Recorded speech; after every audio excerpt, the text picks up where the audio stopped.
और मैं इसलिए सर के पास बैठा हूँ, सर से समझने के लिए कि अगर चाहे मैं अभी जैसे मैं एथलीट बहुत सारे जने हैं, आप हर दिन एक्सरसाइज करते हैं, जिम वाले एथलीट है, बट डिफरेंस क्या है अगर आप बॉक्सिंग के रिंग में प्रैक्टिस करते हैं, बॉक्सिंग की टेक्निक्स में प्रैक्टिस करते हैं या बॉक्सिंग फाइटिंग में करते हैं। तो सर से मैं ये क्वेश्चन पूछना चाहूँगा। एक्चुअली समर जी होता क्या है कि आप जितना मर्जी पंचिंग पैड कर लें, जितना मर्जी बेसिक ट्रेनिंग कर लें, जितना मर्जी आप पंचिंग बैग कर लें, आप कई सारी ड्रिल्स कर लें, स्ट्रेंथ ट्रेनिंग कर लें, एजिलिटी की ड्रिल कर लें, आप इंडोरेंस ट्रेनिंग कर लें, फ्लेक्सिबिलिटी कर लें, कुछ भी कर लें आप, लेकिन जो रिंग के अंदर बॉक्सिंग का जो मैच होगा, जो फाइट होगा, उसकी ट्रेनिंग बॉक्सिंग फाइट से ही होगी। कहने का मतलब जिस दिन भी आप रिंग में अपना पहला मैच खेल रहे होंगे, उस दिन आप जो है जीरो से फिर से शुरुआत कर रहे हैं, क्योंकि आप जो है बॉक्सिंग रिंग में जब अपोनेंट खेलता है तो हर अपोनेंट का खेलने का अपना अपना स्टाइल है। बिल्कुल ठीक है, तो वहाँ पे जो है जितने आप पुराने हो जाएंगे, जितने आप बॉक्सिंग मैचेस के सेशन लेते रहेंगे, जितने आप मैचेस खेलेंगे, उतना आपको एक्सपीरियंस होता जाएगा।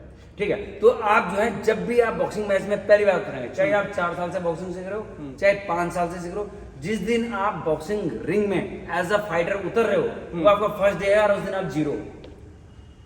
अगर मैं अगर 4 साल से बॉक्सिंग कर रहा हूँ और मैं बॉक्सिंग रिंग में नहीं उतरा हूँ और मैं बॉक्सिंग में पंचिंग पैड कर रहा हूँ, पंचिंग बैग कर रहा हूँ, मैं जीरो हूँ। बिल्कुल जीरो आप, क्योंकि अपोनेंट का फेंटिंग और उसका पंच वो नहीं देखा वो नहीं देखा। ठीक है, अभी तक आपने जो ट्रेनिंग करी है, आपने पैड मारा है, बैग मारा, उससे आपने बॉक्सिंग का बेसिक सीख लिया है। लेकिन अगर आपको इंटरमीडिएट और एडवांस बॉक्सर में जाना है तो आपने कहीं ना कहीं पार्टनर के साथ आपने टचिंग करनी पड़ेगी। टचिंग का मतलब होता है लाइट कंट्रोल स्पारिंग, जहाँ पे स्कोर लिया जाता है ना, स्कोर लिया जाता है, मारा नहीं जाता, स्कोर लिया जाता है, और कोच साथ में मौजूद ताकि आपको चोट ना लगे और आप लोग जो हैं उसको कंट्रोल में खेल पाएं, इसलिए कोच साहब बीच में रहते हैं। तो जब भी आप जो है बॉक्सिंग रिंग में अगर आप एज अ फाइटर उतरेंगे तो आपको पहला दिन माना जाएगा, पहला दिन आप नहीं खेल पाएंगे। ठीक है, उसके लिए आपको खूब सारे फाइट के सेशन करने होंगे ट्रेनिंग में। और सर आप क्या मानते हैं कि अगर मैं कितनी भी मेहनत कर लेता हूँ, जैसे आपने अभी बोला कि मैं कितनी भी मेहनत बाहर कर लूँ, ठीक है, बट जीरो डे मेरा तब होगा जब मैं फाइटिंग कर सकता हूँ। हाँ बिल्कुल बिल्कुल। और आपको क्या लगता है कि अगर कोई बिगनर बॉक्सर है, मैच्योर बॉक्सर, बिल्कुल जिसको बेसिक्स ऑफ बॉक्सिंग पता है कि पंच कैसे मारते हैं, लेफ्ट जैब कैसे मारते हैं, क्रॉस कैसे मारते हैं, हुक कैसे मारते हैं, और थोड़ा बहुत आता है, तो उसको बॉक्सिंग रिंग में खतरा है या नहीं है, वो किसके साथ घुस सकता है, कैसे घुस सकता है? यार खतरा मैं आपको बताऊं, होता क्या है कि एक एज भी होती है, बॉक्सिंग आपने किस एज में शुरू कर रहे हैं वो सबसे बड़ा मैटर है। अच्छा, ठीक है, किस एज में करनी चाहिए? 4 साल का बच्चा कर सकता है? नहीं, 4 साल का तो नहीं कर सकता। अच्छा, ये जो है एक्चुअली कम्बार्ड स्पोर्ट्स है, इसको आप जो है 7 या 8 साल से शुरू कर सकते हैं। सीखना जिसमें आप जो आपका कॉम्पिटिशन है, कॉम्पिटिशन तो 12 साल की एज से शुरू होते हैं। अच्छा, ठीक है, जब आप 12 साल के होंगे, 12 से 40 साल तक की एज में कॉम्पिटिशन खेल सकते हैं जी। ठीक है, लेकिन जो सीखना शुरू करते हैं वो 8 साल की उम्र से बॉक्सिंग का गेम सीखना शुरू करते हैं आप।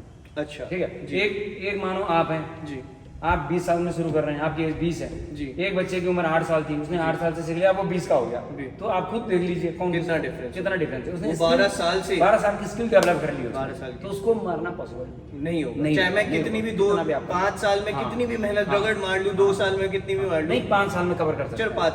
5 साल काफी होता है, क्योंकि अगर आपने जो है 5 साल में अगर आपने लिटरली जो है 2 सेशन लेना शुरू कर दिया, मॉर्निंग इवनिंग, और घर में आप होम वर्कआउट भी कर रहे हैं, जो कोच साहब आपको लिख के लेसन दे रहे हैं, उस पर आप काम कर रहे हैं, तो आप मार सकते हैं, इसमें कोई शक नहीं, 2 साल में भी मार सकते हैं। लेकिन आप यूँ सोचो कि मैं 2 महीने में 3 महीने में कर दूंगा, ऐसा नहीं है, ऐसा मुश्किल है, बहुत मुश्किल है। ठीक है, तो दोस्तों अगर हम देख रहे हैं और सर ने जो बताया है हमें, बॉक्सिंग रिंग के अंदर ट्रेनिंग करना as a fighter with fighter बहुत डिफरेंट होता है, या फिर आप अकेले ट्रेनिंग कर रहे हो, आप पैड मार रहे हो, किसी मतलब पैडिंग कर रहे हो, पंचिंग बैग कर रहे हो, बहुत डिफरेंस है।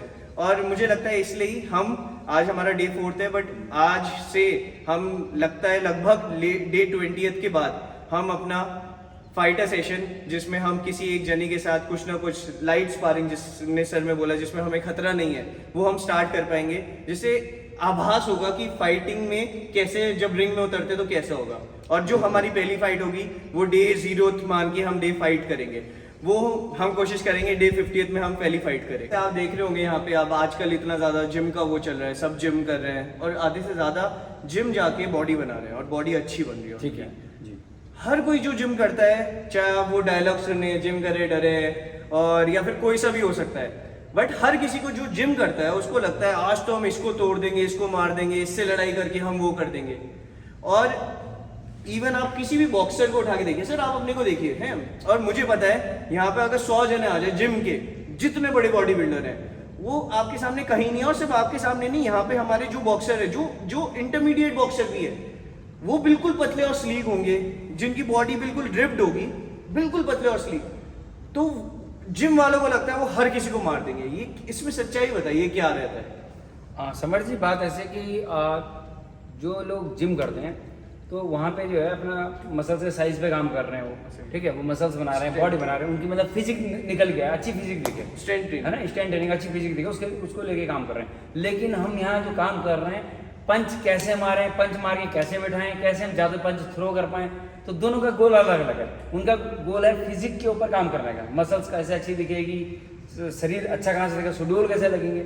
लेकिन हमारा टारगेट दूसरा है, हम ज़्यादा से ज़्यादा पंच कैसे लैंड कर पाएंगे और कैसे मार के नॉकआउट करेंगे, कहाँ पे पंच मार के नॉकआउट हो, वो हमको पता है। हमने अपनी मसल मेमोरी ऐसी डेवलप कर ली कि हम रैंडमली वहाँ पे पंच को हिट करेंगे जहाँ पे जो आदमी डैमेज ज़्यादा होगा, डैमेज ज़्यादा, है ना। वो लोग तो अब एक बॉडी बिल्डर क्या है, उसका मसल का साइज अच्छा मैं मानता हूँ, लेकिन क्या है उसमें रिफ्लेक्शन बोलते हैं, रिफ्लेक्सेस, हाँ, वो हमसे कम रहेगा, और एजिलिटी हमसे कम रहेगी, फ्लेक्सिबिलिटी भी कम रहेगी, स्पीड भी हमसे कम रहेगी, ताकत ज़्यादा रहेगी। मतलब वो एक पंच मार के हमको बिठा सकता है, कोई शक नहीं, लेकिन वो पंच खाने वाला भी तो चाहिए। बॉक्सर वो पंच खाएगा ही नहीं, क्योंकि हमको पंच से बचना सिखाते हैं। हमारी ट्रेनिंग जो हो रही है पंच से कैसे बचें, कैसे मारे, कैसे बचें, कैसे मारे, ये हो रही है। लेकिन उनकी तो सिर्फ बॉडी बिल्डिंग की ट्रेनिंग है, वो मसल्स पे काम कर रहे हैं, हम मारने पे काम कर रहे हैं। हम जो है एक सेशन में कम से कम 2000 से 3000 पंचेस लैंड करते हैं, पंचिंग बैग पे, पंचिंग पैड पे, या अपने अपोनेंट पे, या शैडो बॉक्सिंग पे।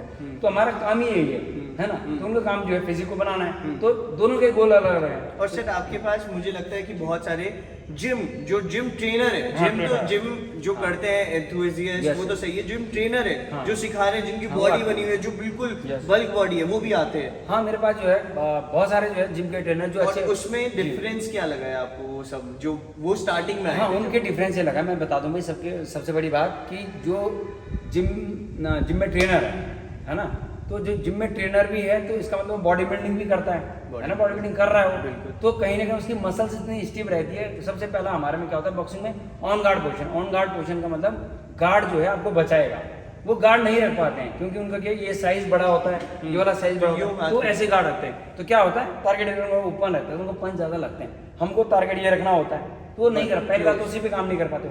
फिर हमारे पंचेस जो है इन साइड चलने होते हैं, ताकि जो है अपने पंच लगे, उनके ये चलते हैं। अच्छा, जब आप पंच मारेंगे, जब यूं चलते हैं, जब पंच मारेंगे यूं, यस, तो ये बिल्कुल ओपन है, इजीली उनसे स्कोर ले सकते हैं। तो उनके पास जो है ये दिक्कत तो है उनके पास, ये दिक्कत है। और जल्दी थक जाते हैं। हाँ बिल्कुल, एक्चुअली होता क्या है कि उनके पास जो है कार्डियो वर्क, हमारा तो पूरा बॉक्सिंग में जो है बहुत ज़्यादा जो है इंडोरेंस चाहिए, स्पीड चाहिए, एजिलिटी चाहिए, फ्लेक्सिबिलिटी चाहिए। 3 मिनट के 3 राउंड है, बहुत टफ है, तो ये 30 सेकंड नहीं कर पाते हैं बॉडी बिल्डर्स। हाँ, उस टाइम पावर मार देंगे, 30 सेकंड 30 सेकंड के बाद, 1 मिनट के बाद बिल्कुल। मेरे पास मैं आपको बताता हूँ कि कुछ बच्चे ऐसे हैं जो जिनको अब वो कार्डियो पे काम कर रहे हैं, बॉडी बिल्डर हैं, ठीक है ना, वो कार्डियो वर्क करने लग गए, बॉक्सिंग ट्रेनिंग का पूरा सेशन लेने लग गए। देखो मैंने क्या कहा, 2 घंटे का सेशन भी वो पूरा लेने लग गया मेरे पास। अब वो करते करते उनका स्टैमिना, इंडोरेंस ज़्यादा बच चुका है। अच्छा, फिर भी लेकिन शब्द यूज़ कर लिया मैंने। लेकिन क्या है, जब भी वो रिंग के अंदर जाते हैं, Saturday live boxing fight night चलती है हमारे क्लब में, आपने देखोगा, तो 1 राउंड के बाद वो हाथ खड़े करते हैं, सर मैं नहीं खेल पाऊंगा, है ना। तो मतलब 1 राउंड में वो इतनी थक जाते हैं, दूसरे राउंड में खड़े भी नहीं रह पाते, ठीक है। तो 3 राउंड की वो तो वैसे हार गया फिर, क्योंकि डिसीजन तो 3 राउंड के ऊपर है, आप तो एबेंडेंट घोषित हो जाओगे इसमें। ये दिक्कत है, ये दिक्कत रहती है। जितने मसल, मुझे लगता है आप जिम में जा सकते हैं, जिम में आपकी मसल बहुत इंप्रूव हो सकती है, आपके अंदर स्ट्रेंथ आ सकती है, उस हिसाब की स्ट्रेंथ आ सकती है जिसमें आपका शरीर थोड़ा बड़ा हो जाएगा, आप साइज बड़ा हो जाएगा, उस मसल का साइज बड़ा हो जाएगा। बट जितना साइज बड़ा होगा उतनी ही आपकी, मुझे लगता है कि आपकी स्ट्रेंथ इंक्रीज होगी, बट इंड्योरेंस कम हो जाएगा। एक्चुअली जो बात आपने बोली, इंड्योरेंस कम हो जाएगा, क्योंकि हमारे में जो ताकत चाहिए, हमको चाहिए स्ट्रेंथ, इंड्योरेंस चाहिए, ठीक है, Strength, हमारे endurance मसल्स में स्ट्रेंथ इंड्योरेंस चाहिए हमको। Okay. ठीक है, हमने ताकत को लंबे समय तक यूज करना है। Use करना हमारे मसल ने ताकत को लंबे समय तक यूज करना है, वहां पे जो लंबे समय तक यूज नहीं करना।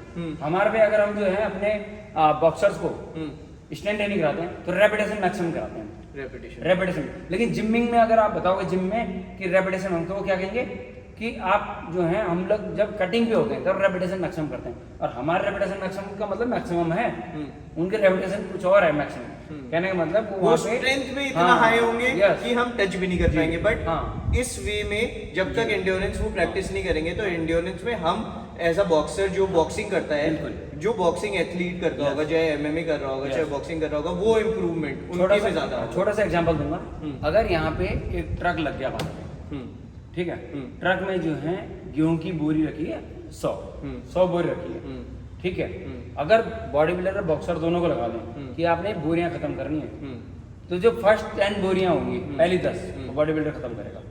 लेकिन जब ट्रक खत्म करने की बात आएगी तो बॉडी बिल्डर उल्टियां कर रहा होगा बाहर, उल्टियां कर रहा होगा, मैंने बोला। लेकिन वहां पे बॉक्सर, क्योंकि उसकी ट्रेनिंग ऐसी है कि उसने स्टैंड इंडोरेंस में वो काम करता है, उसकी ट्रेनिंग की स्टैंड। सर ये मैं अगर मैं अगर इसको सिमिली और ऐसे सिमिलर हो गया, ये हो गया स्प्रिंट। अगर कोई 100 मीटर का स्प्रिंट मार रहा है यूसेन बोल्ट, और जो अगर हमारा वो मैराथन रन कर रहा है 42 किलोमीटर 100 किलोमीटर, तो उसमें डिफरेंस हो जाता है बिल्कुल, क्योंकि उसमें आपको एंड्योरेंस पे काम करना है कि आप 42 किलोमीटर या कोई 50 किलोमीटर रन कर रहा है, उस पे काम करना है। और इस पे आपको दूसरे वाले में काम क्या करना है, आपको शॉर्ट बर्स्ट में कितनी तेज आप भाग सकते हैं, स्पीड इंड्योरेंस, स्पीड उसको है ना, स्पीड रेपिटेशन वर्क बोल सकते हैं, रेपिटेशन वर्क है ना, ये है।